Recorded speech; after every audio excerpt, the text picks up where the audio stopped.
আমার ভাইয়েরা, একজন সাহাবী নবীর সামনে দাঁড়ালেন। দাঁড়িয়ে রাসূলকে লক্ষ্য করে বলছেন, হুজুর আমার কি বিয়ে হবে না? রাসূল বলেন, কে বলেছে তোমার বিয়ে হবে না? অবশ্যই বিয়ে হবে। হুজুর বিয়ে যদি হয় তাহলে আমার সঙ্গে কোনো কোনো কোনো মেয়ের বাপ তো আমার সঙ্গে বিয়ে দিচ্ছে না কেন, কি হয়েছে? হুজুর আমি তো কালো মানুষ। রাসূল বলছেন, কে বলেছে তোমার কালো সমস্যা? কোনো সমস্যা তোমার নাই, তোমার বিয়ে আমি দেবো, যাও। যেরকম সুবহানাল্লাহ। রাসূল বিয়েটাকে খুব ইজি মনে করেছেন, ইজি করে দিয়েছেন। নিজের মেয়ে ফাতিমাকে বিয়ে দিয়েছেন বিশ্বের সেরা ধনী না সবচেয়ে গরিবের সাথে বিয়ে দিয়েছেন। আমার নবীজি ওই সাহাবীকে বললেন, যাও তোমার বিয়ে হবে এই মদিনার সবচেয়ে সুন্দরী নারীর সাথে। সাহাবী বলেন, হুজুর কার মেয়ে? ইবনু হাবের মেয়ে। রাসূল এই কথা বলার সঙ্গে সঙ্গে সাহাবী বলছেন, হুজুর তাই যদি হয় আপনি আমাকে একটু লিখে দেন, লিখিত করে দেন। সুন্দর করে লিখিত করে নিয়ে সেই চিঠির হাতের মধ্যে নিয়ে চলে গেছেন। মেয়ের বাবার কাছে গিয়ে বলছেন, এই ইবনু হাব, এই যে চিঠি পড়ো, তাড়াতাড়ি ব্যবস্থা করো। চিঠিখানা দেখেই সাহাবী আশ্চর্য হলেন, হুজুর আমার মেয়েকে নিয়ে চিন্তা করে প্রচন্ড খুশি হয়ে গেছেন। কিন্তু সাহাবীর চেহারার দিকে তাকায় ভাবলেন, আমার মেয়ে তো চাঁদের মতো সুন্দরী, কেমন করে পছন্দ হয় কিনা জানি না, দেখে মেয়েটাকে জিজ্ঞাসা করি। মেয়ের কাছে গিয়ে সামনে দাঁড়ানো মাত্রই লক্ষ্য করে দেখেন মেয়েটা কান্দে, ডুকরে ডুকরে কাঁদতেছে। সঙ্গে সঙ্গে সাহাবী বলছেন, ও মেয়ের বাপ বলছে, আমার মা তুমি কাঁদো কেন? মনে হয় তোমার মেয়ে ছেলেটা পছন্দ হয় নাই, বিয়ে দেব না। এবার মেয়ে বলতেছে, আব্বা বুঝতে ভুল করেছ, এই জাগতিক জীবনে যদি কোনো বিয়ে হয় আমার কোনো পুরুষের সঙ্গে, আমার নবীর পছন্দ করা সেই কালো ছেলে ছাড়া আমার জীবনে আর কোনো বিয়ে নাই। যেরকম সুবহানাল্লাহ। এই কথা শোনার সঙ্গে সঙ্গে মেয়ের বাপ খুশি হয়ে গেলেন। মেয়ের বাপ এসে বলছে, ও সাদ আল আসওয়াদ সুলাইমি, তুমি চিন্তা করো না, আমার মেয়েও রাজি, আমিও রাজি। সাদ বলছেন, আমিও তো রাজি। দৌড় মেরে চলে গেছেন নবীর কাছে, গিয়ে বলছেন, ইয়া রাসূলুল্লাহ আজকে আমি সফল হয়েছি হুজুর, মেয়ে রাজি হয়ে গেছে, মেয়ের বাপও রাজি হয়ে গেছে, আমিও রাজি হুজুর, বিয়েটা হয়ে যাক। রাসূল বলেন, বিয়েতে করবা সাহাবী, কিন্তু তোমার কাছে কি টাকা পয়সা আছে নাকি? কেন টাকা পয়সা কি করতে হবে? রাসূল বলছেন, বিয়ে করতে হলে তো মোহরানার টাকা দিতে হবে, টাকা পয়সা ছাড়া বিয়ে করবা কেমনে? সঙ্গে সঙ্গে সাহাবী বলছেন, হুজুর টাকার দায়িত্ব যদি আপনি আমাকে দিয়ে দেন জীবনে আমার বিয়ে হবে না, কারণ আমি গরিব মানুষ। অতএব হুজুর আপনি যখন সব সিদ্ধান্ত নিচ্ছেন, বিয়েটা আপনি দিচ্ছেন, আমার টাকাটা আপনি দেন। আমার নবীজি একটু মুচকি হাসি মারলেন। দুজন সাহাবীর কাছ থেকে 200 দিরহাম হাতের মধ্যে নিয়া রাসূল বলছেন, সাদ যাও বিয়ের বাজার করে আসো, আগামীকালকে তোমার বিয়ে হয়ে যাবে। আউযু বিল্লাহি মিনাশ শাইতানির রাজীম।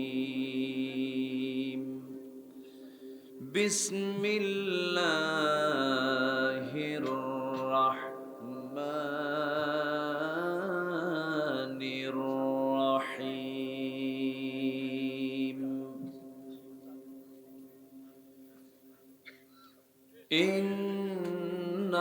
ইন্নাল্লাহা ইয়া'মুরুকুম আন তু'আদ্দুল আমানাতি ইলা আহলিহা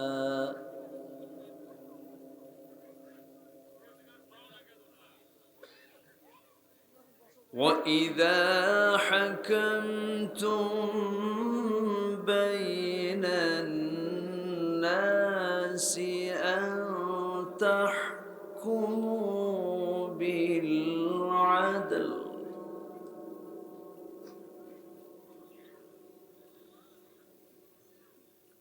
إِنَّ اللَّهَ نِعِمَّا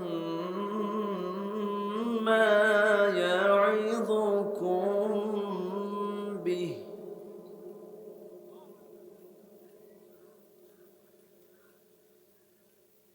إِنَّ اللَّهَ سَمِيعًا بَصِيرًا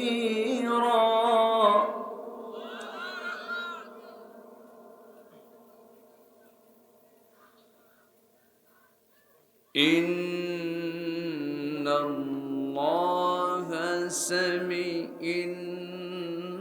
اللَّهَ كان سميعا بصيرا.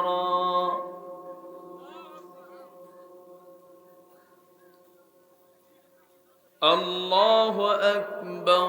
بسم الله الرحمن الرحيم.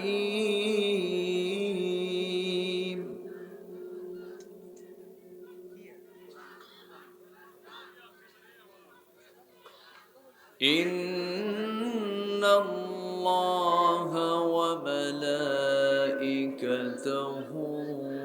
يصلون على النبي. يا أيها الذين آمنوا صلوا عليه وسلموا تسليما. اللهم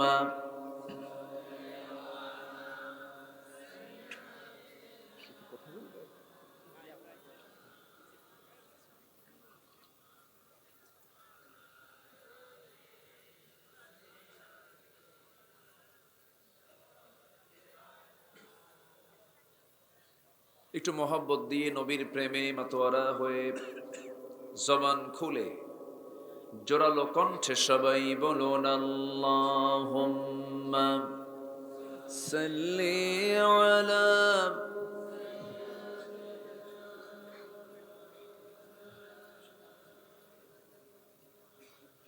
وعلى آل سيدنا.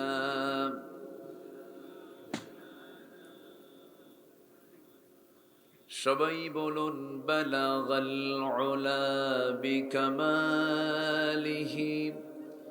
কাশাফাত তুজা বিজামালিহি حسنت جميع خصاله سلوا. سورة يوسف بداري حكمة لقمان ما قارئ قرآن باري يهدي لسان ما بلغ العلا بكماله كشف التجى بجماله حسنت جميع خصاله سلوا.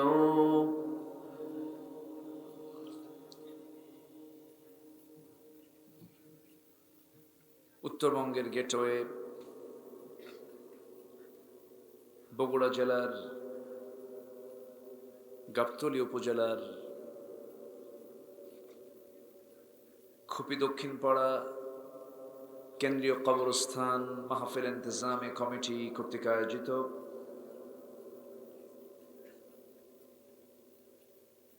দ্বিতীয় বার্ষিকী তাফসীরুল কোরআন মাহফিল 2023 15 নভেম্বরে অনুষ্ঠিত আজকের এই মহৎ আয়োজনের সম্মানিত সুযোগ্য সভাপতি মাস্টার জাইনুল আবেদিন,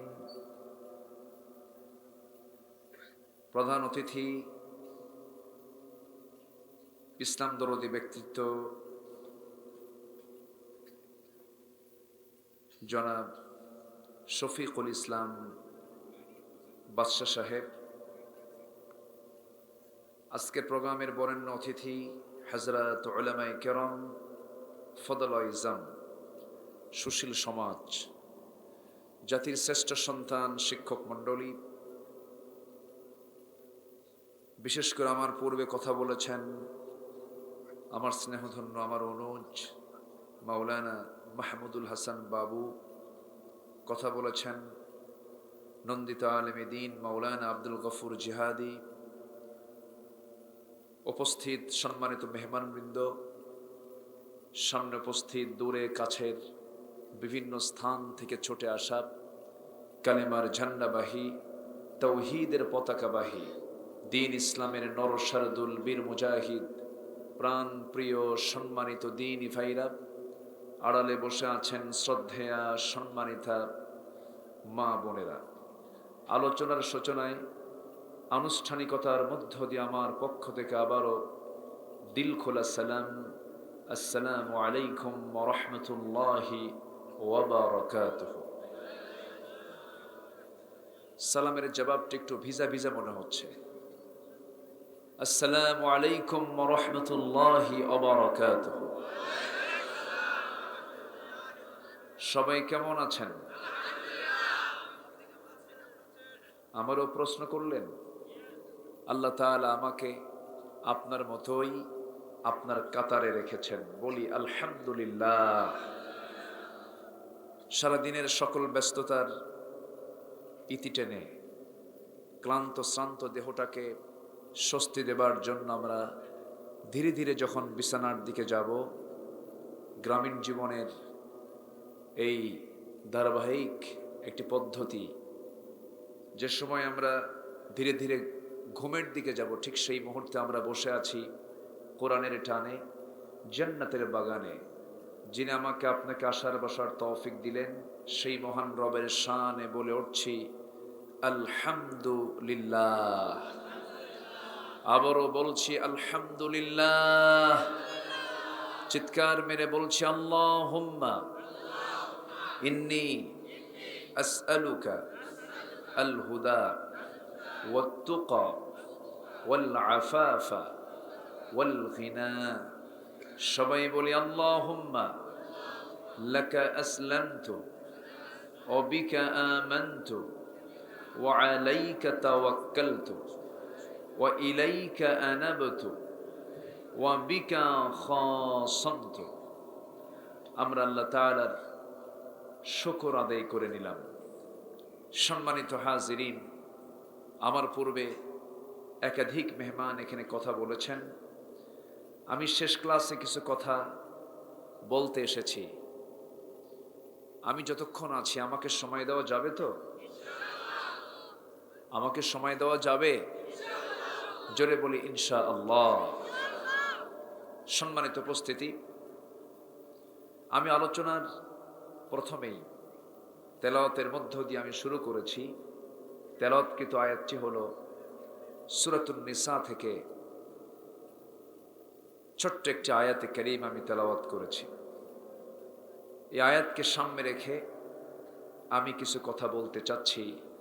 ওয়ামা তৌফিকি ইল্লা বিল্লাহ আলাইহি তাওয়াক্কালতু ওয়া ইলাইহি উনীব।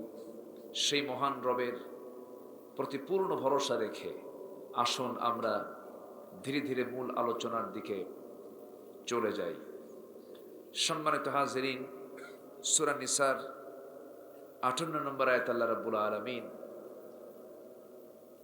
আমানতদারিতা এবং ন্যায়পরায়ণতার ব্যাপারে আল্লাহ তাআলা সুন্দর করে উপস্থাপন করেছেন। আমাকে আপনাকে কিছু নির্দেশনা দিয়েছেন। আল্লাহ রাব্বুল আলামিন দয়া করে আমার আপনার প্রতি রহমত স্বরূপ এই কিতাব আমাকে আপনাকে দিয়েছেন। যদি এই কিতাব না দিতেন তাহলে আমি আল্লাহকে চিনতাম না, রসুলকে চিনতাম না, জান্নাতের পথ আমি বুঝতাম না, জাহান্নামের ভয়াবহতা কি, জাহান্নামের শাস্তি কি, এটা আমি জানতাম না, বুঝতাম না। যে কিতাবের মধ্য দিয়ে আমরা সব জানতে পারি, সেই কিতাবের নাম কি বলুন? আসতে বলবেন না। সেই কিতাবের নাম কি? আল কোরআন। কোরআন আমার আপনার জীবনের সকল কথা বলে দেয়। আমার আপনার প্রশ্ন ফুরিয়ে যাবে, কোরআনের জবাব ফুরাবে না। আমার আপনার যত সমস্যা বের হবে, আল কোরআন তার সকল সমস্যার সমাধান নিশ্চিত করতে ব্যর্থ না সফল? ব্যর্থ না সফল? শুধু সফল না মহাসফল? মহাসফল। এবং এই কিতাব যারা তেলাওয়াত করবে তারা কি লস তাদের জন্য না লাভ তাদের জন্য? আল্লাহ রাব্বুল আলামিন সুন্দর করে বলছেন, ইন্নাল্লাযীনা ইয়াতলুনা কিতাবাল্লাহি ওয়া আকামুস সালাতা ওয়া আনফাকু মিম্মা রাযাকনাহুম সিররান ওয়া আলানিয়াতান ইয়ারজুনা তিজারাতান লান তাবুর। জোরে বলি আল্লাহু আকবার। তিনটা কাজ যারা করবে তাদের সেই ব্যবসায়ী কখনো লস হবে না। তিজারা শব্দ আল্লাহ রাব্বুল আলামিন প্রয়োগ করেছেন। তিনটা কাজের এক নাম্বার কাজ হলো যারা আল্লাহর কালামকে তেলাওয়াত করবে। ইন্নাল্লাযীনা ইয়াতলুনা কিতাবাল্লাহ। নাম্বার 2 হলো নামাজ যারা কায়েম করবে।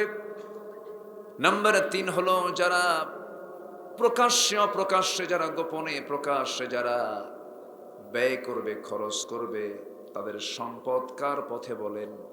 আল্লাহর পথে। এই তিনটা কাজ যারা করবে তাদের ব্যবসায় কোনোদিন কোনো লস হবে না। জোরে বলি সুবহানাল্লাহ।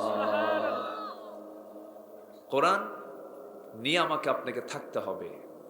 আজকে গোটা পৃথিবীতে মুসলমান নির্যাতিত, নিপীড়িত, নিষ্পেষিত, পদদলিত, লাঞ্ছিত, বঞ্চিত। কেন? এটার মূল কারণ হলো মুসলমান তার ঐতিহ্য থেকে, ইতিহাস থেকে শিক্ষা না নিয়ে, মুসলমান তার নিজস্ব সংস্কৃতি, তাহজিব, তামাদ্দুনকে ভুলে গিয়ে মুসলমান ভিন্ন খাতে, ভিন্ন প্রবাহে, ভিন্ন দিকে মোড় নেওয়ার কারণেই আজকে মুসলমানদের এই চরম একটি সিচুয়েশন মুসলমানকে আজকে অতিক্রম করতে হচ্ছে। মুসলমান যদি তার লাইনে থাকতো, মুসলমান যদি তার সেই তাহজিব তামাদ্দুনকে নিয়ে যদি থাকতো, মুসলমান কি শাসিতের জাত না শাসকের জাত? মুসলমান শাসন করেছে হাজার হাজার বছর। আম্বে কেরাম ছিলেন শাসক, রাষ্ট্র পরিচালনা করেছেন তারা। কিন্তু আজকে গোটা পৃথিবী জুড়ে মুসলমান সবচেয়ে মার খাচ্ছে কম না বেশি? মার খাচ্ছে কম না বেশি? এটা যদি আপনি বলেন কেন খাচ্ছে মার, কেন এই অবস্থা হচ্ছে মুসলমানের, এই দিকে লক্ষ্য করে একজন দার্শনিক, বিশ্বদ্রষ্টা, কবিগুরু ডক্টর আল্লামা ইকবাল তিনি সুন্দর করে তার ছন্দের মধ্য দিয়ে একটা লাইনে গোটা কারণটা তিনি তুলে ধরেছেন। তিনি কি বলছেন? ও জমানে মে মুআজ্জাজ থে হাম মুসলমান হোকর और तुम खारे हुए तारके कुरआन होकर। সে যুগের মানুষেরা কোরআনে কারীমকে মেনে নিয়ে, কোরআনে কারীমের ইত্তেবা করে গোটা পৃথিবীর সম্মানের উচ্চাসনে সমাসীন হয়েছিল। আজকের পৃথিবীর মুসলমানরা কোরআনকে ছেড়ে দেওয়ার কারণে গোটা পৃথিবীতে আজকে লাঞ্ছিত, বঞ্চিত, ঘৃণিত জাতিতে রূপ নিয়েছে। যেখানে প্রতি 4 জনে একজন মুসলমান, 180 কোটি মুসলমানের দুনিয়া, 56টি মুসলিম রাষ্ট্র।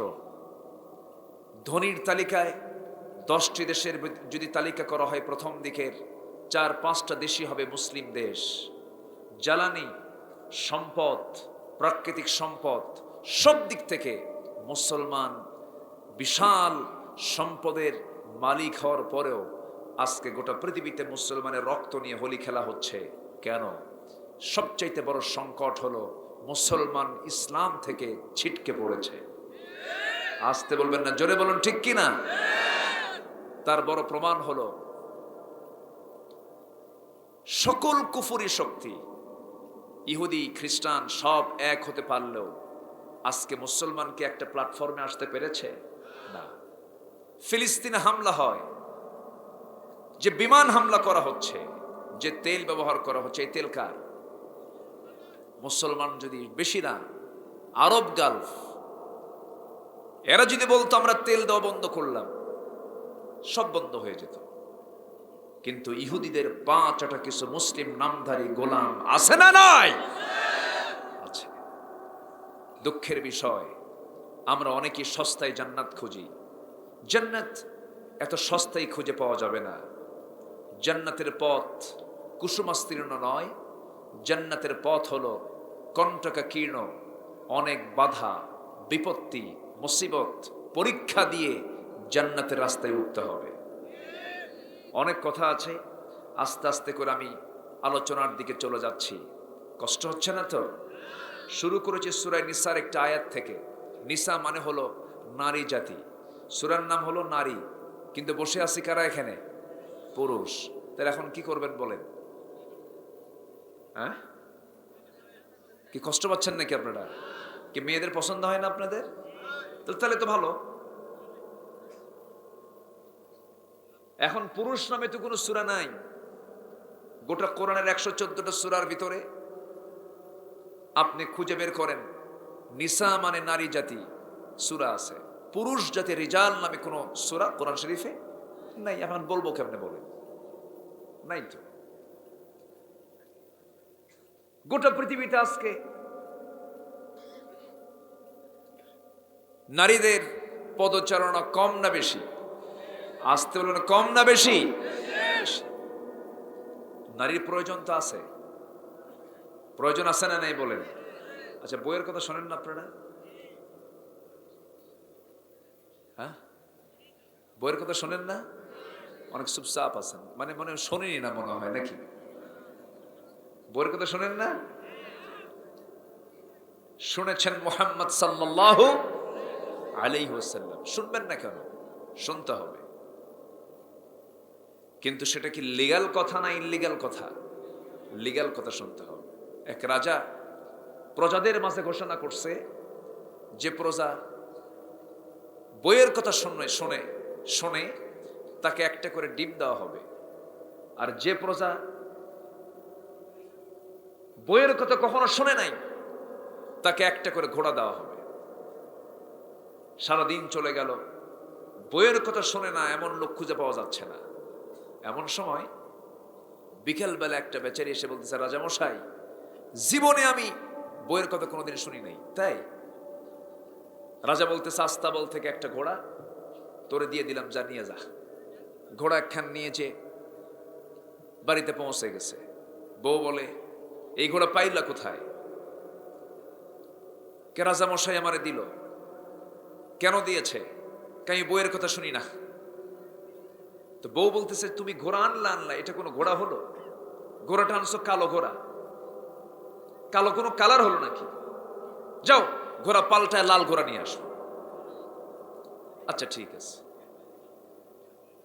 এবার চলে আসছে, এসে বলতেছে, রাজামশাই, ঘোড়া তো হলো, ঘোড়া নিয়ে গেছে ঠিক, কিন্তু ঘোড়া তো কালো হয়েছে, লাল ঘোড়া হলে ভালো হয়। তোর এই পরামর্শ দিল কে? বউ আমার শিখাই দিল। রাজা বলে, ঘোড়া থুইয়া ডিম নিয়ে যা।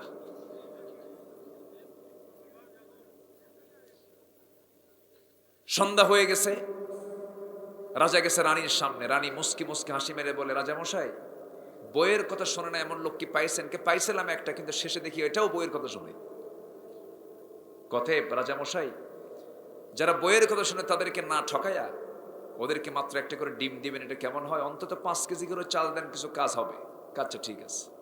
পরের দিন সকালবেলা উজিরদের সামনে নিয়ে বলতেছে, দেখো আমার উজির বৃন্দ, যারা বইয়ের কথা শোনে তাদেরকে অন্তত ডিমটা না দিয়ে আজকে থেকে 5 কেজি করে চাল দেওয়া হোক। খাদ্যমন্ত্রী বলে, রাজামশাই, আপনাকে এই পরামর্শ দিল কে? বউ আমার শিখাই দিল। তাহলে রাজাও শোনে, প্রজাও শোনে, শুনবেন না কেন?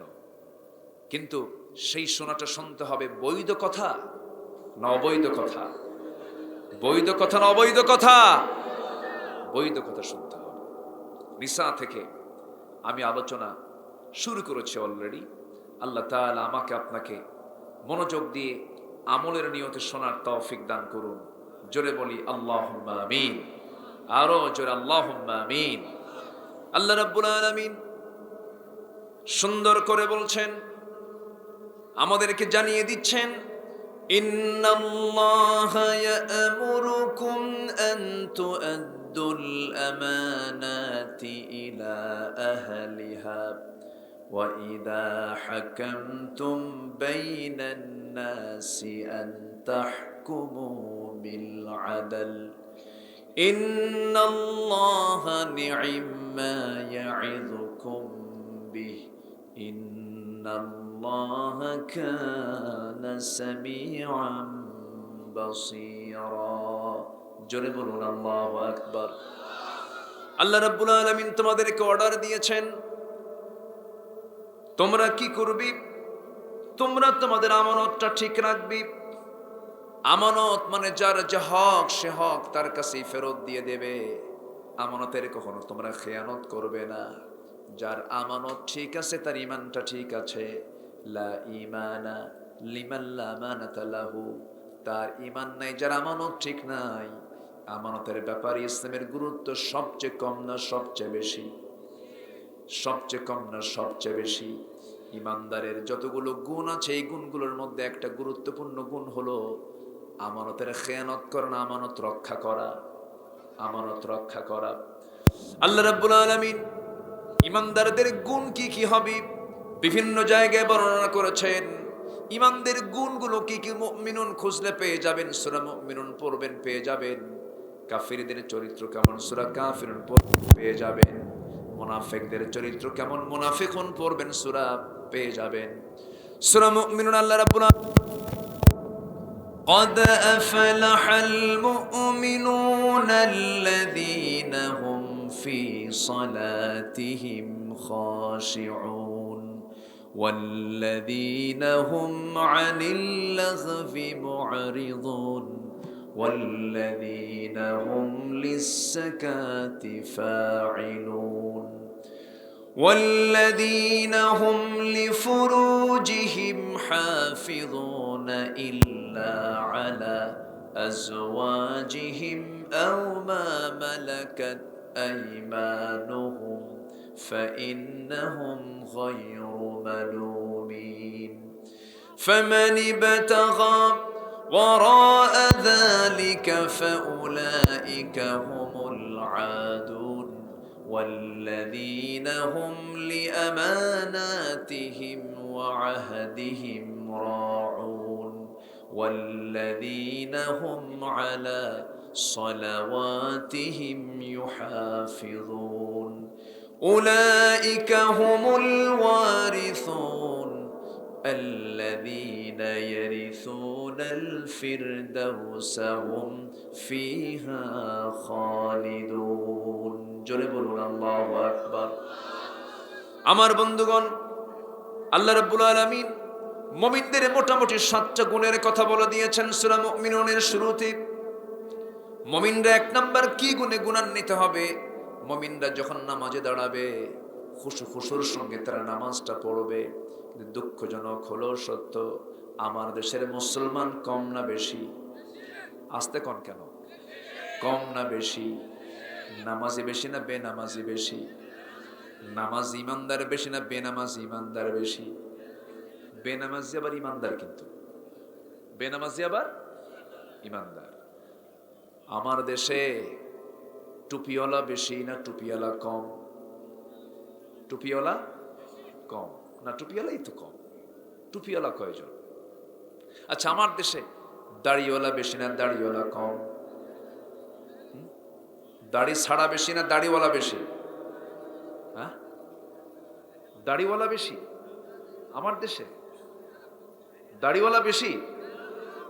আচ্ছা আচ্ছা, বিড়ি খাওয়া লোক বেশি না বিড়ি ছাড়া লোক বেশি?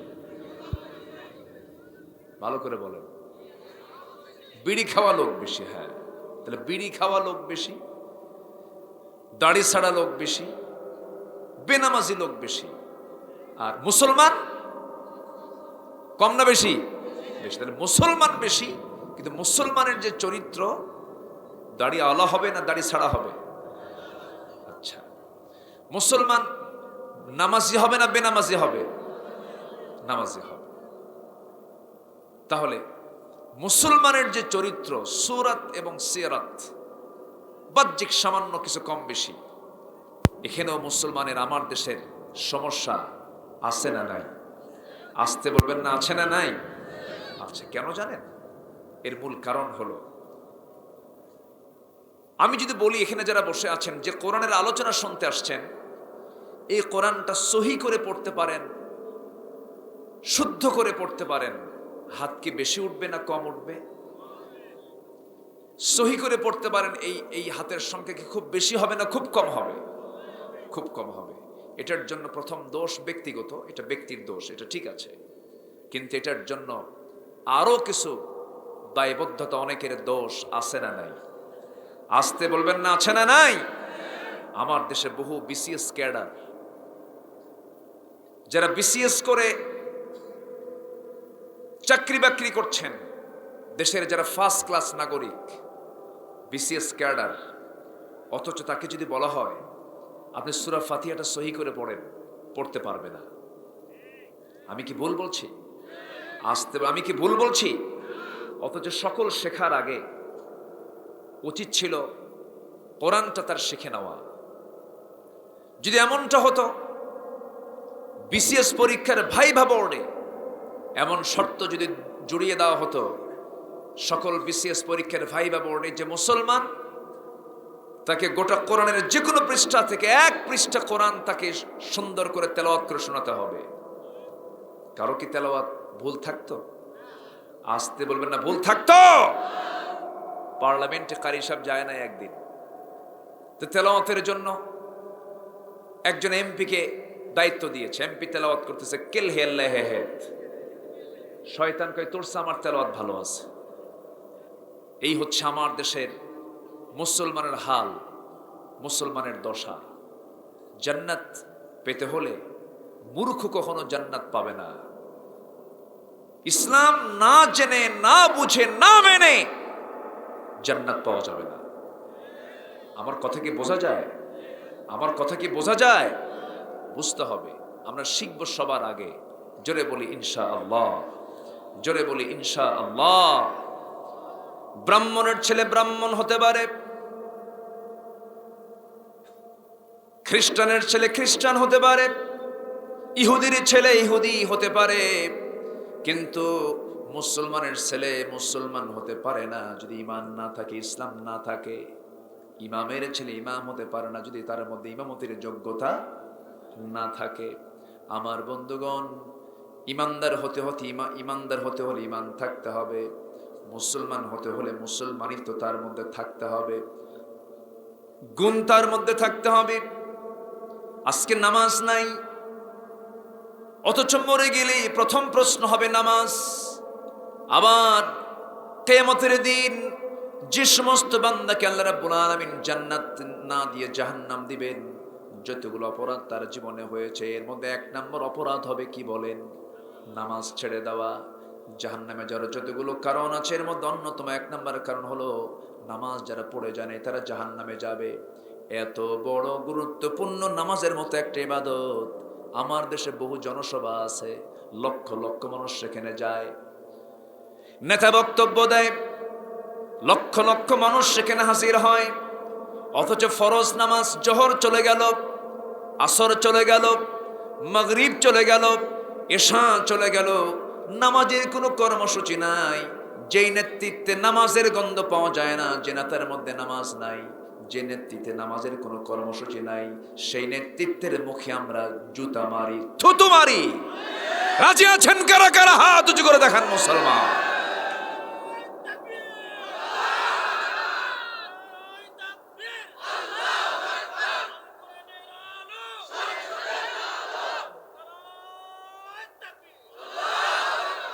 কারণ যে আমাকে জান্নাতের পথ দেখাবে না, তার সঙ্গে আমার সম্পর্ক রাখার কোনো প্রয়োজন, তার সাথে আমার সম্পর্ক রাখার কোনো দরকার নাই। সম্মানিত ভাইয়েরা, তাহলে আমার আপনার সকল কর্মসূচির আগে এক নম্বর কর্মসূচি হলো আজান হলেই কিসে দাঁড়ানো? কোথায় চলে যাওয়া? আসতে বলবেন, কোথায় চলে যাওয়া? শুধু মসজিদ বৃদ্ধি হলে হবে না। আমার দেশে মসজিদ বেশি না মুসল্লি বেশি? বলেন বলেন। আমার দেশে মানুষ বেশি না চোর বেশি? ভালো করে বলেন। আচ্ছা, যে নামাজ পড়ে না তার সে কি ছোটখাটো চোর? এখন বলেন, আমার দেশে মানুষ বেশি না চোর বেশি? যে আল্লাহকে যে ফাঁকি দিতে পারে, সে তো জনগণের টাকাও মারতেই পারে। সে নিজের দেশের টাকা বাইরে পাচার করতেই পারে। কষ্ট পাচ্ছেন? আল্লাহর কসম করে বলি, আমি কোনো দলীয় এজেন্ডা নিয়ে এখানে আসিনি। আমি কোনো নির্দিষ্ট দলের পক্ষে কথা বলতে আসিনি। আমি এখানে এসেছি কোরআন থেকে কিছু কথা বলতে। আমার আজকে আলোচনার সাবজেক্ট হচ্ছে আমানতদারিতা এবং ন্যায় বিচার। এই সংশ্লিষ্ট যে আয়াত, এই আয়াতকে সামনে রেখেই আমি কিছু কথা বলছি। ক্যামেরার কারণে অনেকে কষ্ট পাচ্ছেন, দেখতে পাচ্ছেন না। থামেন, ঠিক তো সবই ঠিক, কিন্তু আপনি শুনছেন হাজার হাজার, আর আগামীকাল এই ক্যামেরাগুলো কোটি মানুষকে শোনায় দেবে, এটাও ঠিক। দুটাই যদি ঠিক হয় তাহলে আপনি আবার এরকম আপত্তি করেন কেন? আরে এখানে আওয়াজ হচ্ছে আর সামনে মাশাআল্লাহ সবাই আছেন তো, মনোযোগ দিয়ে আছেন তো সবাই? বলি আলহামদুলিল্লাহ। আমি কি আলোচনা চালিয়ে যাব? জোরে বলি ইনশাআল্লাহ।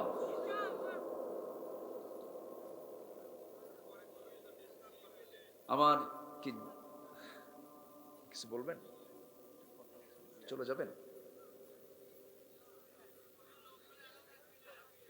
এখন মানে আমি প্রধান অতিথিকে সম্মান, অবশ্যই উনি তো আমাদের চিফ গেস্ট, অবশ্যই তিনি সম্মানিত, অবশ্যই তিনি আমাদের বরেণ্য মেহমান। কিন্তু কমিটিদের একটু মনে হয় মিস্টেক হয়ে গেছে। সেটা হলো আমার একটু আগে দেওয়া অথবা আমার শেষে দিলে, হয়তো মনোযোগের আগ দিয়ে দিলে ছন্দপতনটা হতো না। তো সৌন্দর্যের একটা খেলাফ হোক আমার মনে হয় না, আমি এটা চাচ্ছি না। আমি বেশিক্ষণ বলবো না, সামান্য একটু কথা বলি, আমি আপনাকে দিয়ে দেবো ইনশাল্লাহ। আপনিও থাকেন, আমরা দুজন একসঙ্গে যাই না, কি আছে? হ্যাঁ, অতিথি তো আমাদের সবার থাকা দরকার, তাই না? সবই তো ঠিক, কিন্তু সমস্যাও আছে আবার। আমি সব দিকে চিন্তা করছি, কারণ সবার তো একটা ব্যস্ততা থাকে। উনি হয়তো বাই প্রেসারে বলে ফেললেন, কিন্তু কষ্ট পেলে আমি মাফ চাই। আচ্ছা, মুক্তাজায়ে হাল অবস্থার পরিপ্রেক্ষিত একটা আলোচনার ঠিক একটা পয়েন্টে এসে থেমে গেলে আবার একটু, আল্লাহর কালাম তো, আমি জাস্ট মূল জিস্ট কথাগুলো বলি, আমরা শেষের দিকে যাব। ওয়ামা তাওফীকি ইল্লা বিল্লাহ। আমি এখানে এসেছি 8টায়, আমার প্ল্যান ছিল আমি 9টায় উঠবো অথবা 9:30টায় উঠবো, কিন্তু উঠতে উঠতে আমার দেশে হয় কি জানেন, প্রধান বক্তাকে এমন সময় তুলে দেয় যে সময় যাওয়ার সময় হয়। মানুষ যখন চলে যাওয়ার সময় হয় সেই সময় প্রধান বক্তাকে ম্যাক্সিমাম মাহফিল উঠায় দেওয়া হয়। এটা যে কত কষ্ট, এটা যে কত একটা মানে কষ্টের কারণ হয়ে যায়। মানুষের যৌবনকাল 9টা থেকে, মানুষের যৌবনকাল কেমন 25 থেকে 40 বছর, এরপর কি আর মানুষের যৌবন থাকে? চামড়া ঢিল হয়ে যায়, চোখে কম দেখে, দাঁত ভেঙে যায়, দাঁতগুলো পড়ে যায়। তো মাহফিলের মূল যৌবন হলো সর্বোচ্চ 9টা থেকে 11টা। সেই যৌবনকাল পার করে আমি উঠছি বুড়াকালে। এখন এই সময় কিছু কথা, যেহেতু সবাই আছেন, আমি খুবই খুশি, আনন্দিত যে একজন লোকের কোনো নড়াচড়া আমি লক্ষ্য করছি না। বলি আলহামদুলিল্লাহ, জোরে বলি আলহামদুলিল্লাহ। আমি মাহফিলের বৃহত্তর স্বার্থের দিকে তাকিয়ে আমি একটু আপনাকে কষ্ট দিচ্ছি, একটু মেহরবানি করে উনিও থাকবেন, সবাই থাকবেন না ইনশাআল্লাহ? আমরা শেষ কাজ করব কি দিয়া বলেন? এই সে মোনাজাতের ঠিক আগ দিয়ে আজকে মাহফিলের প্রধান অতিথি তিনি কিছু সালাম সৌজন্য বিনিময় করবেন, এটাও তার মূল্যবান কথা আমরা শুনবো। জোরে বলি ইনশাআল্লাহ। আমার দিকে তাকান। তাহলে আমার আলোচনা আজকে কোন সূরা থেকে বলেন তো? পুরুষ সূরা না মহিলা সূরা? মহিলা সূরা। আমার ভাইয়েরা, যদিও মহিলা সূরা, কিন্তু আমি যেখান থেকে তেলাওয়াত করেছি সেই তেলাওয়াতকৃত আয়াতের ভিতরে মেয়েদের কোনো প্রসঙ্গ যদিও আসে নাই, কিন্তু প্রত্যেকটা জায়গায় বিচারের কথা আছে না নাই? আমানতদারিতার কথা আছে না নাই? শুধু পুরুষরা আমানত রক্ষা করবে, মেয়েদের আমানত রক্ষা করার কোনো দরকার নাই মনে হয়। তাহলে মূলত কোরআনটা শুধু পুরুষ জাতির জন্য না, মহিলা জাতির জন্য? সবার জন্য। মানুষ যার নাম তার জন্য প্রয়োজন। কোরআন যে মানবে সেই জান্নাত পেয়ে যাবে, কোরআন যে মানবে না সে কখনো জান্নাত পাবে না। আল্লাহ রাব্বুল আলামিন সুন্দর করে বলছেন, কুল নাহবিতু মিনহা জামিআন ফাইম্মা ইয়াতিয়ান لكم مني هدى فمن تبع هداي فلا خوف عليهم ولا هم يحزنون আমার কিতাবের যারা ইত্তেবা করবে, এই কিতাবকে যারা মেনে চলবে, তাদের কোনো ভয় নাই, তাদের কোনো চিন্তার কারণ নাই। এই ওয়াদাটা কে করেছেন? আসতে বলবেন না, কে করেছেন? আল্লাহ করেছেন। এই জন্য আমরা কোরআন শরীফ, কোরআনটা বেশি করে পড়বো, জানার চেষ্টা করব। না জেনে না বুঝে জান্নাত পাওয়া যাবে না। জানার নাম ঈমান, মানার নামও ঈমান। জানতেও হবে, মানতে হবে। প্রথম হুকুম কিন্তু আল্লাহ রাব্বুল আলামিন নামাজের কথা বলেন নাই, প্রথম হুকুম কিন্তু রোজার কথা বলেন নাই। প্রথম হুকুমটা দিয়েছেন পড়ো। প্রথম হুকুমটা কি বলেন? পড়ো। আমরা আগে পড়া শিখব, কোরআনটা জানার চেষ্টা করব, কোরআনটা বোঝার চেষ্টা করব। কুন আলিমান আও মুতাআল্লিমান আও মুস্তামিআন আও মুহিব্বান ওয়ালা তাকুন খামসান ফাতহুলিক। নিজে আলেম হও, অথবা আলেমের বাবা হও, অথবা তার অনুসারী হয়ে যাও, অথবা তার প্রিয়ভাজন হয়ে যাও। ওয়ালা তাকুন খামসান ফাতহুলিক, পঞ্চমটা হয়ে যেন ধ্বংস হয়ে যাবে। এই জন্য জ্ঞানী হতে বলছেন কে? আসতে বলবেন না, কে? এই জন্য জ্ঞানী হব, কারণ জ্ঞান অর্জন করার মূল লক্ষ্য হলো আমাকে চিনতে হবে সবার আগে কাকে? আল্লাহকে চিনতে হবে। আমার ভাইয়েরা, আজকে যদি মুসলমানের ভিতরে যদি ইসলাম থাকতো, আজকে সমাজে সুদ চালু না যাকাত চালু? মনে হয় খুপি অঞ্চলে গাবতলীতে সুদ নাই। সুদ আছে? এলাকায় সুদ আছে? আচ্ছা আচ্ছা, আপনারা কি রাগ করতেছেন নাকি? আপনারা কেউ ওঠেন না? সুদের কথা শোনার পরে যদি কেউ ওঠেন তাহলে তো লক্ষণ খারাপ। এই কথা শোনার পরে যদি কেউ ওঠেন তাহলে ভাববো ওটাই সুদ খায়। বসেন, একটু বসেন। কত সময় চলে যায়। গত শীতের সময় মৌসুমে বিশ্বকাপ খেলা হলো আমার দেশে, দেখেন না? বিশ্বকাপ খেলার মৌসুম কিন্তু আমার দেশে। শ্রোতারা দেখতে লাগলো রাত ৩টা ২টা, বিশাল বড় লাল কি বলে রূপালী পর্দা লাগাইয়া ৩টায় খেলা। ২টার দিকে ঘুম থেকে উঠে উজু বানায়ান, সেজদা দিয়া কয় আল্লাহ আমার দল যেন জিতে। রাত ৩টার দিকে যদি আপনি খেলা দেখতে যদি আপনি পারেন, কতই বা রাত হয়েছে। এখানে বসে থেকে যদি আপনার মনের তৃপ্তি যদি না হয়, কোরআন শুনে যদি আপনার দিলের ভিতরে যদি একটা প্রভাব বিস্তার না করবে, আপনার পিছনে ওয়াসওয়াসা দেওয়ার জন্য কে বসে আছে? কে বসে আছে? বসুন, কেউ নাড়াচাড়া করি, একটু আমরা শুনি। আল্লাহ তাআলা আমাকে আপনাকে অর্ডার দিয়েছেন, তোমরা আমানতটাকে ফুলফিল করো।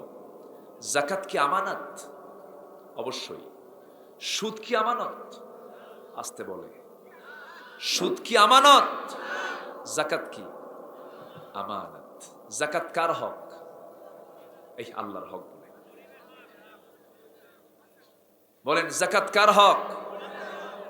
ঘুমটুম লাগছে নাকি আপনাদের? সোজা বলতে হবে কথা। যাকাত বান্দার হক। যাকাত কার হক? আর নামাজ কার হক? হ্যাঁ, এখন বলেন নামাজটা কার হক? আল্লাহর হক। নামাজ পড়লে কার হক আদায় হয়? আর যাকাত দিলে কার হক আদায় হয়? বান্দার হক আদায় হয়। দেখেন আল্লাহ তাআলা কি সুন্দর ব্যালেন্স করেছেন। যেখানে নামাজ সেখানে যাকাত আছে না নাই? আকিমুস সালাহ ওয়া আতুজ যাকাত। কিন্তু আমার দেশে আবার ইসলামের ভিত্তি 5টা: কালেমা, নামাজ, এরপরে কি? রোজা। দেখেন, কালেমা, নামাজ, রোজা, হজ, যাকাত। যাকাত নিয়ে গেছে কয় নম্বরে? 5 নম্বরে। আচ্ছা, ইসলামের পিলার হলো 5টা, এর মধ্যে যাকাত হলো 3 নম্বরে, চলে গেছে 5 নম্বরে। যদি কোনো বিল্ডিং বানাতে নেয় কেউ, 10টা কলাম, ধরুন মাঝখানে 4টা, সাইডে সাইডে 3 3 6টা, এই 10টা কলামের ভিতরে সবচাইতে বেশি লোড পড়ে কোন কলামগুলোতে বলেন তো? মাঝখানে। সেখানে লোহার পরিমাণ, রডের পরিমাণ কম লাগে না বেশি লাগে? বেশি লাগে। তাহলে ইসলামের পিলার হলো 5টা। এর মধ্যে আগের 2টা কালেমা, নামাজ, কালেমা, সালাত। এরপরে হলো শেষে হচ্ছে হজ না রোজা, সম, হজ আর সম। আর মাঝখানে হলো যাকাত। যাকাত হচ্ছে 3 নম্বর, থার্ড পিলার অফ ইসলাম। আর সেটাকে আমরা ঠেলে নিয়ে গেছি কয় নাম্বারে? 5 নাম্বারে। বিল্ডিং ঠিক থাকে, এই জন্য সুদ ঢুকছে। কি ঢুকছে? সুদ ঢুকে গেছে। আপনি হজ করেছেন, আপনি নামাজ পড়েছেন, আপনি যাকাত দেন না, আপনি সুদের কারবার করেন, আপনার কোনো ইবাদত আল্লাহর দরবারে মঞ্জুর হবে না। ঠিক কিনা? সুদখোর নামাজি আমার দেশে আছে না নাই? আসতে বলবেন না, আছে না নাই? বোনের সম্পত্তি মেরে খাওয়া ভাই, মনে হয় গাবতলি নাই।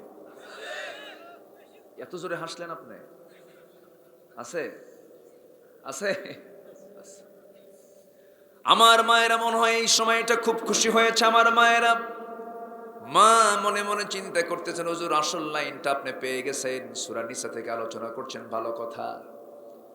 অনেক ভাই এখানে বসে আছে, ভাইগুলো ওয়াজ শুনেছে, ভাইগুলো মুখে দাঁড়িয়েও রাখছে, কিন্তু বোনদের সম্পত্তি বুঝে দেন একটু ভালো করে কম।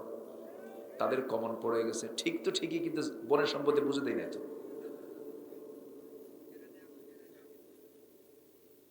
বাপ যেদিন মরে গেছি, বাপ মরে যাওয়ার সঙ্গে সঙ্গে বাবা মৃত্যুর মধ্য দিয়ে যেমন ভাই সম্পত্তির ওয়ারিস হয়ে যায়, বোন কি একটু দেরিতে হয় নাকি? না সাথে সাথেই হয়।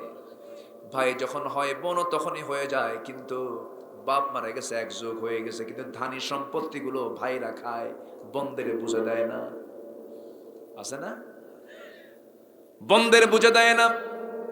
যুগ পার হয়ে যায়, বলা হয় বোনদের বুঝে দাও না কেন? বোনরাও লজ্জায় কিছু বলতে পারে না। মাঝে মাঝে বোনদের দাওয়াত দেয়, একটু মিষ্টি খাওয়ায়, ঈদের পর্বে দাওয়াত দেয়, বিভিন্ন ভালো মন্দ কিছু খাওয়ায়। আবার মাঝে মাঝে পাশে বোনকে বসায় বলে, বোন আমার রাগ করো না, একটা কথা বলি কি, অংশ নিলে কিন্তু ধ্বংস হয়। দেখছেন কি ফতুয়া দিল? মনে হয় ওহী নাযিল হয়েছে শয়তানদের উপরে। আছে না নাই? বোনকে সম্পত্তি বুঝে দেন, এটা কি আমানত না খেয়ানত? বলেন আমানত রক্ষা না খেয়ানত হলো এটা? এটা কি ইমানদারের কাজ না জালিমের কাজ? জালিমের কাজ। মনে মনে হয়তো চিন্তা করতেছেন, হুজুর কি ওয়াজ শুনতে আসলাম, আপনি তো বোনের সম্পত্তি বের করে দিয়ে দিচ্ছেন। এরকম মনে করতেছেন নাকি আপনারা? আমার ভাইয়েরা, এরকম করে আমানতের কথা যদি বলি, ঘন্টার পরে ঘন্টা চলে যাবে, বহু প্রসঙ্গ চলে আসবে। আমানতদারিকে কখনো নষ্ট করা যাবে না। যে যে দায়িত্ব পালন করেন, স্বামী স্ত্রীর জন্য আমানত, স্ত্রী স্বামীর জন্য আমানত। স্বামীর হক নষ্ট করতে পারবে না স্ত্রী, স্ত্রী হক নষ্ট করতে পারবে না স্বামী। আজকে এমন হক নষ্ট হওয়ার পরিবেশ আছে না নাই বলেন? স্বামী আছে, স্বামী থাকতেই পরকিয়া করা মহিলা মনে হয় বাংলার জমিনে খুঁজে পাওয়া যাবে না। বেশি হুজুর এক নম্বরে। শিশু পার্কগুলোতে শিশুরা যায় না শিশুর মা খেলারা যায়? বলেন তো কারা যায়? সেখানে কি শিশু পাওয়া যায় না মা খেলা পাওয়া যায়? আজকে মোহাব্বত ভালোবাসা ঘরের ভিতরে আর নাই। সব মোহাব্বত আর ভালোবাসা গেছে কি বলেন? বটতলা, গাছতলা, আর ওই পার্কে গাছের সিপাই সিপাই মোড়ে মোড়ে। আমি কি ভুল বলছি? এগুলোর নাম সংস্কৃতি নয়। এই নোংরামি ওয়াশ করে বন্ধ হবে না। ভার্সিটির ক্যাম্পাসগুলো হয়ে গেছে নোংরা প্রেমের আড্ডাখানা। এগুলো ওয়াজ দিয়ে কখনো বন্ধ হবে না। এগুলো ১.৫ হাতের লাঠির শাসন দিয়ে বন্ধ করতে হবে মুসলমান। আজকে কি চলছে? আজ অবলীলায় এই সমস্ত অপকর্মগুলো আমাদের চোখের সামনে দিয়ে প্রকাশ্যে সব করছে। ছাত্র ছাত্রী নোংরামি করে, শিক্ষক পাশে দিয়ে বলে, যাওয়ার সময় বলে ভালো করে প্রেম করো, আমরা করে আসছি। আমি কি ভুল বলতেছি? যুবক এগুলো করো না, এই নোংরামিতে পা দিও না, কোনো লাভ নাই। দেখবেন না, দেখেন না কিছু কিছু যুবক গার্লস স্কুলের সামনে যায় ইতিমের মতো বসে থাকে। আছে না কিছু? আছে না? মনে হয় বাপও নাই মাও নাই, বসে আছে। যখন বের হয় আস্তে করে পিছে পিছে যায় আর বলে একটাবার তাকাও আমার দিকে। আমি 3টা রাত আমি ঘুমাই না, আমার চোখটা কত গর্তের মধ্যে গেছে, একটু তাকাও না। এ আছে না নাই? এগুলো কি আমানত না খেয়ানত? কিছু আস্তে আস্তে করে দেখছেন কিছু বলে না। এই আমানত না খেয়ানত? এটা আমানতের উল্টা খেয়ানত করা হয়ে যাচ্ছে। তোমার যৌবন তুমি নষ্ট করতে পারবা না। তোমার চোখ দিয়ে তুমি খারাপ কিছু দেখতে পারবা না, চোখের খেয়ানত হয়ে যাবে। খারাপ কিছু শুনতে পারবে না, কানের খেয়ানত হয়ে যাবে। খারাপ কিছু চিন্তা করবে না, তোমার বড় গুনাহ হয়ে যাবে। যুবক, তুমি মোবাইলটা পাইছো, ডিভাইসটা নিছো, ভালো কথা, কিন্তু ডিভাইসটা তোমার জন্য বড় ক্ষতিকর। তোমার জন্য যতটুকু কল্যাণ তার চাইতে ক্ষতির পরিমাণ কম না বেশি? আজকে ক্লাস 6-7 বইগুলোতে মেয়েদের উঠতি বয়সে কি কি বড় হয়, কি কি হয়, তার যৌবনটা কেমন করে আসে, এগুলো শিখায়। এগুলো কি শিখান লাগে না? এমনি জানা হয়ে যায়, এমনি জানা হয়ে যায়। একটা মেয়ের বয়ঃসন্ধিকালে সে কিভাবে বড় হয়, তার যৌবন কেমন করে আসে, এগুলো আল্লাহ পাক ন্যাচারাল শিখায়া দিয়েছেন। বিয়ে করার পর স্বামী স্ত্রী কি করতে হয়, এটাকে অভিজ্ঞতার দরকার আছে নাকি? এটা কে শিখায়া দিয়েছেন? এই ন্যাচারাল কে দিয়েছেন বলেন? আল্লাহ দিয়েছেন। কিন্তু দুঃখ লাগে এই সমস্ত নোংরামিগুলো শেখানো হয়। আবার পরের অধ্যায় লেখা আছে, এসো বন্ধু হই। এসো কি হই? বন্ধু হই। সবগুলোকে আজকে গরু ছাগলের মতো নোংরার পথের দিকে নিয়ে যাচ্ছে আজকে। কিন্তু যুবক, তুমি যে নোংরার দিকে তাকাচ্ছ, খারাপ কিছু দেখতেছ, তুমি যদি তোমার এই চক্ষু দিয়া যদি পর্নোগ্রাফির দিকে তাকাও, নীল ছবির দিকে তাকাও, তোমার ব্রেনের ফ্রন্টাল সেলগুলো নষ্ট হয়ে যাবে। তুমি মস্তিষ্ক বিকৃতি হতে পারো, পাগল হয়ে যেতে পারো, স্বাভাবিক জীবনে ফিরে আসতে পারবে না। তোমার যৌবন শক্তি নষ্ট হয়ে যাবে। মাস্টারবেশন করবে, হস্তমৈথুন করবে, 25 কোটি শুক্রাণু তোমার মধ্যে থাকবে না। সন্তানের পিতা হওয়ার যোগ্যতা হারিয়ে ফেলবে, দুনিয়াতে সুখ পাবে না। এই জন্য প্রকৃত সুখ যদি পেতে চাও, হুকুম মেনে চলতে হবে কার? আমানতের খেয়ানত করা যাবে। তোমার যৌবন তোমাকে ব্যয় করতে হবে বৈধ পন্থায় না অবৈধ পন্থায়। বৈধ পন্থায় যদি প্রয়োজন হয়ে যায় বিয়ে করার, বিয়েটা করে ফেলবে। বলবে, আব্বা বিয়েটা আমাকে দিয়ে দাও, আমি নামাজ পড়ি, আমি গুনার দিকে যাব না, আমি জেনার দিকে যাব না। কিন্তু দুঃখজনক হলো সত্য, আজকের সমাজে বিয়ে কঠিন না জেনা কঠিন? এই কি কঠিন? বিয়েটা হলো আমানত, আর জেনাটা হলো খেয়ানত, অপরাধ। জেনা করতে যাবেন, চরিত্র নষ্ট হয়ে গেল, চরম ক্ষতিগ্রস্ত আপনি হয়ে গেলেন, গুনাহগার হয়ে গেলেন, আমানতদারি তার একজনের নষ্ট করে ফেললেন, বড় সামাজিক অপরাধ আপনি করে ফেললেন, জাহান্নামের কাজ আপনি করে ফেললেন। এই জন্য সমাজে সহজ হওয়া দরকার, বিয়া না জেনা? কোনটা সহজ হওয়া দরকার? কিন্তু দুঃখজনক হলেও সত্য, দেখবেন কিছু কিছু বাপ মা আপত্তি করে। হয়তো ছেলেটা বলে, আব্বা যৌবন হয়ে গেছে, ভালো থাকতে চাই, আমারে বিয়া করাও। কিছু কিছু বাপ আবার খেপে গেলে গিয়ে বলে, কিসের বিয়া রে? নিজের পায়ে খাড়া হ। ও কি অন্যের পায়ে খাড়া হয়ে আছে? আমি কি শেষ করে দেব নাকি? আলোচনা চালাবো চালাবো আলোচনা চালাবো। তাহলে সমাজে বিয়ে সহজ করা দরকার না জেনা সহজ করা দরকার? কিন্তু আজকের সমাজে বিয়ে সহজ না জেনা সহজ? জেনা। কোন জন যুবক এখানে বলিয়ে ফেলছে সরকারি চাকরি না কি? ও মেয়ের বাপ সরকারি চাকরি খোঁজে। হ্যাঁ, দেখছেন মেয়ের বাপের উপর কি খেপা যুবক দেখে। বিয়ে করবে কিন্তু বিয়ে দিচ্ছে না যে কেউ। আমার ভাইয়েরা, বিয়েটাকে ইজি করে দেওয়া দরকার। আমার নবীজি বিয়েটাকে এত ইজি করে দিয়েছেন, রাসূল নিজেও বিয়ে করেছেন। কত বছরে বলেন? 25 বছর বলেন? কত বছরে বলেন? স্ট্যান্ডার্ড এজ আমার রাসূল শিখিয়ে দিয়েছেন। 25 বছর বয়স আমার নবীজি নিজে বিয়ে করেছেন। বাপ ছিল না, মাও ছিল না, টাকা পয়সা কিছুই ছিল না, অথচ তিনি বিয়ে করেছেন। চাচারও পরামর্শ নিয়ে তিনি বিয়ে করেছেন। গোসায় নিয়া তুমি বিয়ে কখনো বিয়ে করতে পারবে না, তোমাকে বিয়ে করে গোসায় নিতে হবে। আজকে আমার দেশে যত বিলিয়নার যারা কোটি কোটি টাকার মালিক, কেউ কিন্তু বিয়ের আগেই ধনী হয় না, বিয়ের পরেই ধনী হয়েছে। বিয়েতি রহমত, বিয়েতি বরকত। যৌবনকে নষ্ট করো না, খেয়ানত হয়ে যাবি। যৌবনকে তুমি নষ্ট করে ফেলবে, আল্লাহর কাছে জবাব দিতে হবে, জিনার কাছে যাওয়া যাবে না। ওয়ালা তাকরাবুজ জিনা ইন্নাহু কানা ফাহশাতাও ওয়া সাআ সাবিলা, খারাপ কাজ, নোংরা কাজ। আমার নবীর কাছে একজন সাহাবী এসে দাঁড়ালেন। রাসূল বলেন, সাহাবী তুমি কি বিয়ে করবা না? হুজুর বিয়ে করব কেমনে, আমার সঙ্গে কে বিয়ে দেবে? দ্বিতীয় দিন দেখা হলে আবার বললেন, তুমি কি বিয়ে করবা না? সাহাবী একই কথা বললেন। তৃতীয় দিন বললেন, ও সাহাবী তুমি কি বিয়ে করবে না? হুজুর বিয়ে করব কেমনে, আমার সঙ্গে কে বিয়ে দেবে, কোন মেয়ের বাপ বিয়ে দেবে?